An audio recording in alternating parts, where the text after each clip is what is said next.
گوا سے ہمارے ایک صاحب نے فون پر یہی کہا تھا، 4 لڑکیاں جو بہنیں ہیں 4 غیر مذہبوں کے ساتھ جانے کے لیے تیار ہیں، بدلے میں باپ 1-1 لاکھ روپے لینے کے لیے تیار۔ یہ ساری مصیبتیں آج یہ جہالت کی وجہ سے۔ آندھرا پردیش کی بات میں بتا رہا تھا، وہ بڑے دکھ کے ساتھ عرض کر رہے تھے، اور کوئی ایسی ویسی بات نہیں، وہاں کے بڑے عیدگاہ میدان میں جو پولیس رپورٹ تھی وہ میں آپ کے سامنے عرض کر رہا ہوں، میں کسی جھجک کے بغیر عرض کرتا ہوں۔ پولیس رپورٹ کے مطابق صرف آندھرا اسٹیٹ میں 5000 لڑکیاں دلت اور غیر قومی لڑکوں کے ساتھ گئی ہوئی، 1 سال کے اندر۔ معاذ اللہ رب العالمین، نہیں جانتے ہو تم اس کا عذاب کیا ہے؟ اللہ کے نبی صلی اللہ علیہ وسلم نے کیا ارشاد فرمایا؟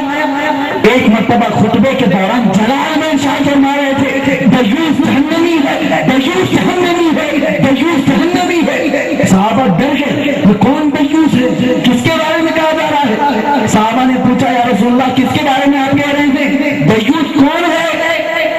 رسول اللہ نے کیا فرمایا؟ غور سے سنیں، لڑکیوں کو اور عورتوں کو بعد میں کہتا ہوں، پہلے مردوں کو۔ حضور صلی اللہ علیہ وسلم نے فرمایا، وہ مرد جس کی عورت بے اجازت بغیر پردہ باہر نکلتی ہے اس کو دیوس کہا جاتا ہے، اگرچہ وہ کتنا نیکوکار ہو، اس عورت کے بدلے میں اسے جہنم میں ڈالا جائے گا، اس کو جہنم میں ڈالا جائے گا۔ مسلمانوں، ہوش کے ناخن لو، ہوش سے اپنے محلوں کا خیال رکھو، اور عورتوں اور بہنوں غور کرو، تم تھوڑی سی لذتوں کے لیے دوسرے چہروں پر فدا ہو جاتی ہو، تھوڑی سی یہ گناہ کی لذت ایسی ہوتی ہے جیسے حکماں نے فرمایا کھجلی کی لذت ہوتی ہے، جس کو کھجلی ہوتی ہے کھجاتے رہنے کے وقت اچھا لگتا ہے، جب کھجا کر کے چھوڑ دیتا ہے تو جلن پیدا ہوتی ہے۔ یہ گناہوں کی لذت ایسی ہی ہے۔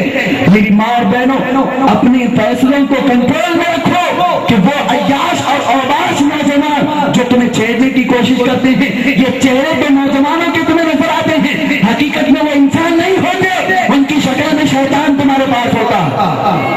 جب کبھی کوئی مرد عورت کو دعوت دیتا ہے یا اس کو اشارے کرتا ہے، عورتیں خبردار ہو جائیں، اس مرد کے اندر انسانیت نہیں بلکہ شیطان نازل ہوا رہتا، اس وقت شیطان اشارے کرتا ہے اور شیطان کے بہکاوے میں عورتیں چلی جاتی ہیں۔ اللہ کے نبی پر اگر تمہیں یقین ہے، اگر رسول اللہ کا کلمہ پڑھتی ہو، اگر اللہ اس کے رسول سے تھوڑا بہت بھی ڈر ہو، تو ایک حدیث میں تمہارے پیش گزار کرتا ہوں، ایک حدیث سنو، ایک ہی حدیث نبی اقدس صلی اللہ علیہ وسلم نے ارشاد فرمایا، وہ عورت جس نے اپنا ہاتھ کسی غیر مرد کے ہاتھ میں دیا، میں بڑے گناہ کی بات نہیں کر رہا، زنا کی نہیں، ہاتھ، جس عورت نے غیر مرد کے ہاتھ میں ہاتھ دیا، اللہ کی پناہ قبر میں اس پر 99